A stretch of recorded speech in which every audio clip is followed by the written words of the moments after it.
I think that white people are so guilty, knowing what they've done to black people, that they feel if the deeds were reversed, they would hate the black man if he had done the same thing to them. So it's actually, it reflects a guilt complex on the part of whites when they ask us, do we hate them? And if you notice, Uncle Sam has formed a habit of going all over the world.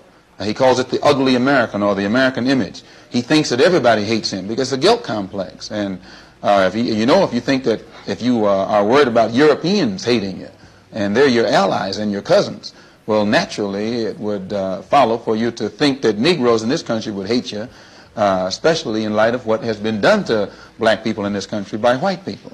We don't teach hate. Mr. Muhammad teaches the truth, and he teaches that our people should unite among ourselves and try and solve our own problems instead of trying to force ourselves upon whites and blame them for our plight. Well, as Muslims, we judge a man according to his behavior, according to his conscientious behavior. And you'll find that all of the injustices that black people are crying out against in this country are being inflicted upon them by whites. It is the whites who are depriving our people of civil rights. It is whites who are depriving our people of implementing what the Supreme Court decision said should be implemented. Wherever black people turn, they are facing the hostility of whites, so that when you get the collective pulse beat of Negroes in this country, you'll get a truer picture of how our people think. You can't go up to an individual and ask him what does he think. How do all of you think who are catching hell collectively at the hands of white people collectively? The white man doesn't even come into my attitude. Mr. Muhammad teaches us to love our own kind and let the white man take care of himself. For a white man today, sir, after kidnapping millions of black people from Africa, stripping them of all human characteristics and relegating them to the role of chattel or cattle or animals, commodity, merchandise that could be bought and sold at will, and then 100 years since the Emancipation Proclamation, using every type of deceptive method to further us into slavery, called second-class citizenship, I think that it would take a whole lot of nerve for white people today to ask Negroes, do they hate them? White people living today don't owe black people any type of reparations in any way, shape, or form. Hear me out. At no point anyone living today who is black has anything to do with what happened 400 years ago. More than likely, you don't have any relatives living today that had anything to do with it as well. And that same thing goes for white people. Not a single person who is white living today has a thing to do with what happened 400 years ago. If you are black and you somehow trace it down that you are related to slaves, congratulations. You won a prize of absolutely nothing, because there were in fact white, black, Hispanic, and Asian slaves. And yes, I did say there were white slaves. Also, if you really want to apply the same logic that you want to charge all these white folks for as of today, take your ass over to Africa, right? Track your ancestry down, because you're going to find it deep in there. Find out the African that sold your ass, and then challenge him to a boxing match. And if you just so happen to be successful, when he hands over his donkey, the little mud hut in the corner, his collection of spears and shit, then you got your reparations. But if you're looking for reparations out of America, good luck. These white folks don't owe you shit. They will be getting their land back, because white people are becoming more and more the minority as the years go on. They say by 2045, whites will be completely the minorities, because a lot of the old people are going to die off. People like myself aren't having kids because of the economy.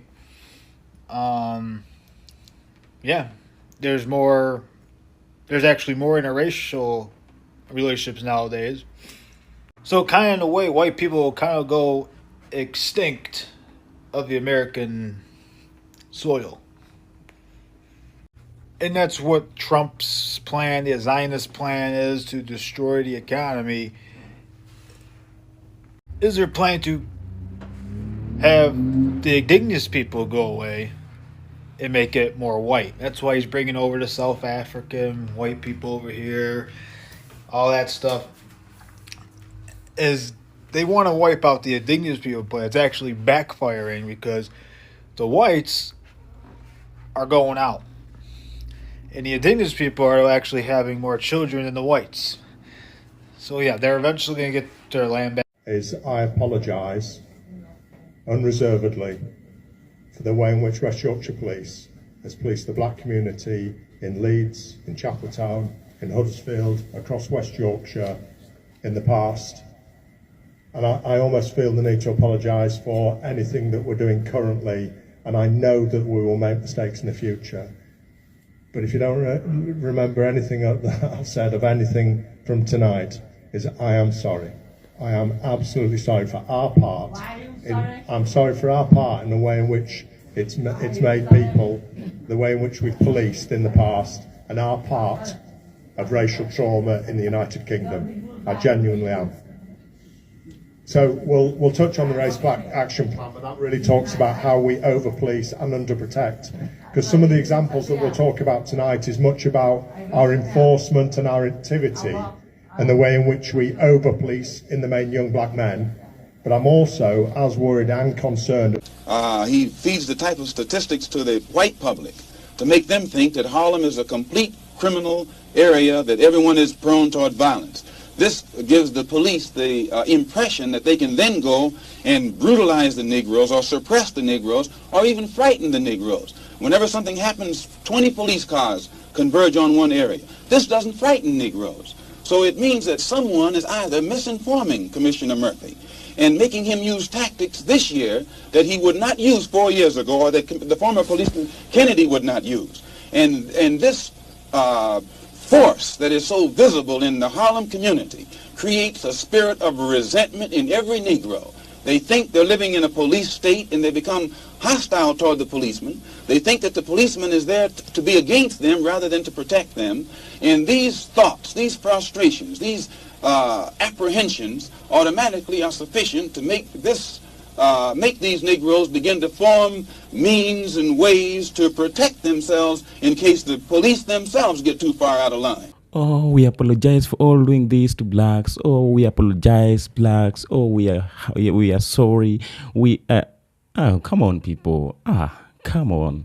So you knew very well that all that you have been doing to other people was bad. You knew very well that all that you have been doing to the people is evil, but you still continue doing it. Despite these people coming out to beg for equality, beg for freedom, beg for... You never cared. You never cared. You never bothered. These people have suffered in the hands of the whites. These people have suffered, the blacks have suffered in the hands of the white system. They have suffered many years, centuries over centuries. They tried to beg out, they tried to cry out, but nobody cared. Nobody cared. Nobody came out to address their issues. Nobody came out to fight or protect them. And now, if you today, the white comes out and start to apologize or saying all these that you are really sorry. Let me ask this question. Today, we believe that, let's assume that the blacks have decided that they want to forget everything that happened. Do you think that nothing good that will come out? Because all the people who have lost their life in the hands of the whites, in the hands of the police, in the hands of the white supremacists and everything, they will not come back. They would come back. All the people's properties that have been taken from blacks will not come back. All the people who have been deported, they will not come back because of you regretting doing all that we've been doing. Because today, everything that is facing the black people, everything that has faced them since then, the whites are the one who have been supporting the system. The system was set to oppress them. Yes, we know that. But again, the whites or the citizens themselves are the one who have been pushing the system to do all this, because the system was made to only impress the whites, to only protect them, while and in the other side it was made or set to oppress other people, humiliate them and kill them. He feeds the type of statistics to the white public to make them think that Harlem is a complete criminal area, that everyone is prone toward violence. This gives the police the impression that they can then go and brutalize the Negroes or suppress the Negroes or even frighten the Negroes. Whenever something happens, 20 police cars converge on one area. This doesn't frighten Negroes. So it means that someone is either misinforming Commissioner Murphy and making him use tactics this year that he would not use 4 years ago, or that the former policeman Kennedy would not use. And this force that is so visible in the Harlem community creates a spirit of resentment in every Negro. They think they're living in a police state, and they become hostile toward the policeman. They think that the policeman is there to be against them rather than to protect them. And these thoughts, these frustrations, these apprehensions automatically are sufficient to make these Negroes begin to form means and ways to protect themselves in case the police themselves get too far out of line. So today, we don't know. I believe that all they are doing might be right, yes, but how is it going to restore the peace, the freedom, the equality, the justices that you have been denying these people? Because centuries over centuries, since the time of slavery, the blacks who have enslaved, they tried begging for this. They tried begging for this, but nobody came out to listen to them. Nobody came out to listen to them. Let me be brief about this. I believe, and this is how it is. I don't just believe, but I believe that this is how it is. Today, all the whites who are coming out to speak this truth, and they feel like they are sorry for all that they have been doing to other people all those years. Why now? Why not all past years? And because we all know all that is happening in the country of America today. We all know how the people are suffering. We all know how the situation is harsh, and it's like burning other people or the entire country. And that's the reasons to why we are watching or experiencing this happening, because they feel uncomfortable, and they are feeling so different to other group of people, because as they are coming out to speak this, we are not watching the blacks coming to speak the same. All that we are watching blacks coming to say is to express how the whites are talking, how they're feeling, how they're so surprised over their silence, over everything that they're doing silently. So it is because they are being burnt. It is because they are being hated by the situation most. That's when they're coming out to speak all this. And maybe they are doing this only to feel or to see if the blacks can come and join them to fight all the crisis that is in this country. The blacks can come and join them so that they can fight against the system that they voted for, and feeling today like it's oppressing them, it is betraying them. That's the only reason I believe that it is pushing them to come back and start to speak all this. But not a genuine, it's not from the heart, because everything that once a person is speaking or asking forgiveness or feeling guilty for all that he has been doing towards other people, you can just feel it. When he or she speaks, you can just feel it. I think that white people are so guilty, knowing what they've done to black people, that they feel if the deeds were reversed, they would hate the black man if he had done the same thing to them. So it's actually, it reflects a guilt complex on the part of whites when they ask us, do we hate them? And if you notice, Uncle Sam has formed a habit of going all over the world. He calls it the ugly American, or the American image. He thinks that everybody hates him because it's a guilt complex. And if you think that if you are worried about Europeans hating you, and they're your allies and your cousins, well, naturally it would follow for you to think that Negroes in this country would hate you. And now, despite all this, let's put all this back and focus on the history of the black people. The blacks were made to be great. The founders of civilization. The builders of the great continent or the great world. Because today, without the enslaved black Americans, maybe America would have not been freed that year that it was freed. But because of a contribution and the sacrifice of black people, people who were enslaved to go and fight with Germans to free the country of America, that's the reason as to why today they are so stronger, they are so superior, feeling like everybody else is inferior and is not supposed to be in that country. That's the reason. But despite all the black contribution they did towards this country during that time, during the fighting of freedom, of freeing this great country of America, they still came back and started to state them. They still came back and started to humiliate them. They oppressed them. They killed, they massacred, they raped, without coming to remember all the good deeds that the black did, the sacrifice they contributed hugely, building this great empire, fighting for its freedom. The blacks are the people who played bigger role in freeing the country of America. Not only that, building up the entire country of America, building the White House today that the white man is sitting on it inside, passing laws and bills and amendments that's only to oppress other people. Watching Donald Trump literally tear down the White House is very symbolic. A White House that was originally built by black slaves, might I add. For years, the propaganda has been pushed that black people were going to destroy America, that black people were uncivilized, that our culture was literally steeped in destruction. And now we are sitting in real time in 4K watching a white man completely destroy America. But one thing it does do is allows for the propaganda to now be unveiled as the lie that it has always been. But just like the original White House was built by black folks, when they destroy this country as you know it, black folks will be the ones to rebuild and lead the next one. What makes me so surprised that despite all that they're doing, they know the truth behind everything.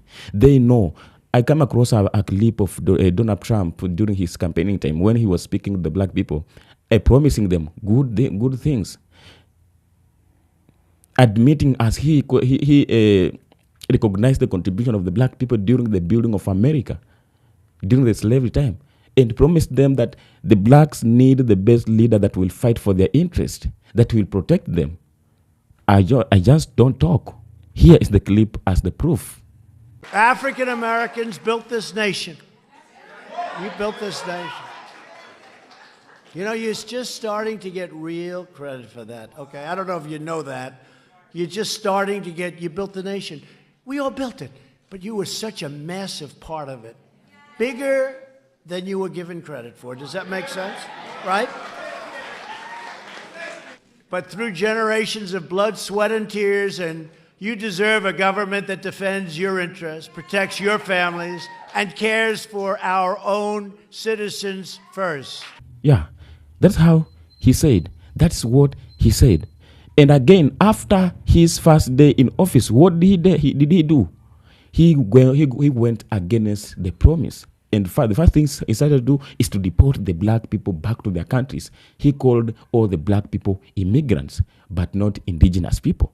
So it means that despite doing all that they're doing, they know the truth behind everything. They know the contribution the blacks gives out. They know the sacrifice they offered in building up this great country. That today, they're dying on the street. They're being denied everything. Access, chances, opportunities, justice. Come on. And now today, just like that the white are, it's like they're feeling guilty for all that they've been doing to other black people. No. Come on, people. Let's talk. It is the time of discussing, because this is something that when I go through the history of Africa, I was not there during the time of slavery. I was not there at the time during the time of slavery. All those years, we were not there, many of us, but we know everything that happened. We were not there, but we reflect the pictures of all that was happening. But today, even a black man, when you go and start to speak in public or address the white people according to the situation that happened, many of them, what do they say? That was in past, so we don't have to discuss about it. We don't have to speak more about it because it was in past. That past today is still existing because slavery never ended. Colonization never ended. It was just evolved. That's why today we see they are not enslaving Africans through chains, but they are enslaving Africans and the black people through their policies, through their white system and the white policies. That's why today we as the black people in Africa today, we are still using the democracies of the white people, because those are the same rules and policies that they used to enslave Africans, to control African continent entirely. So they never left Africa, but they just evolved and changed the system or the way of slavery. So today, when we as black, we come out speak about this, we are trying to resist and fight to free ourselves from the hands of the white supremacists that today is still holding and binding us and limiting the black people across the globe not to unite. So this is not the time of pretending. This is not the time of pretending. Let every person do his own thing.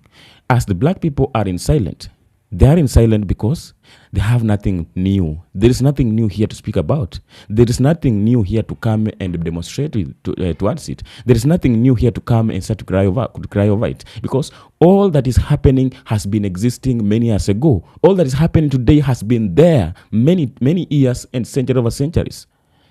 There is nothing new here. It is new because it is hitting other people who are not targeted. It is being seen as new because it is happening towards the people who are not the target, who who never used to this. They never used to say this. They know it exists, but they knew well that it was meant for other people, but not them. So all that's happening towards the people, which is forcing them to come out and speak all this, it's because they are facing what they never faced. They are facing what they never expected to face.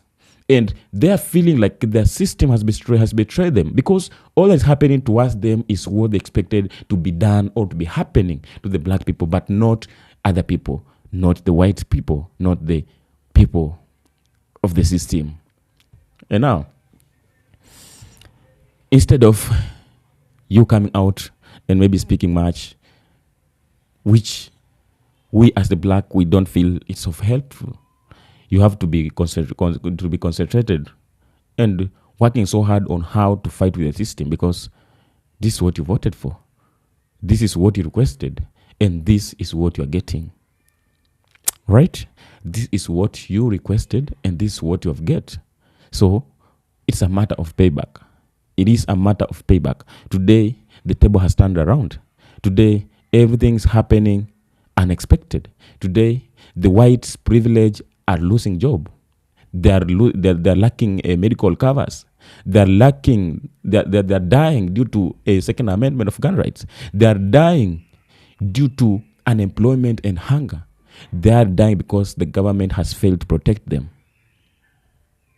The government has put their priority aside, and it's prioritizing other people first. So there is a lot here. There is a lot here to speak about. But in today's topic, I will end there. So consider subscribing, sharing, joining my membership. We have to move together. My black people, we have to move together, because through this, something's happening.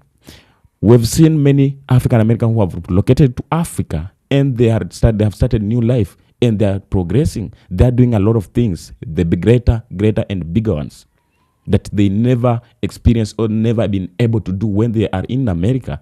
And all this has happened because of this demonstration, because of this advocacy, because there are some people who started to call upon all the black people across the globe to unite and go back to motherland, because that's where they belong, which has made these results. And today, we are watching all that's happening. It's not a story, but it's a reality. It's a fact that is happening. So this is a time to make the best decision that your generation will never, ever regret. Until next time, coming to the same. Until next episode, let's meet on the comment section. I really know, what do you think about the whole situation? I'm talking to the black people, wherever you're from. Be blessed, and let's speak out. And be blessed, where you're from. I love you and appreciate your support for you being here always.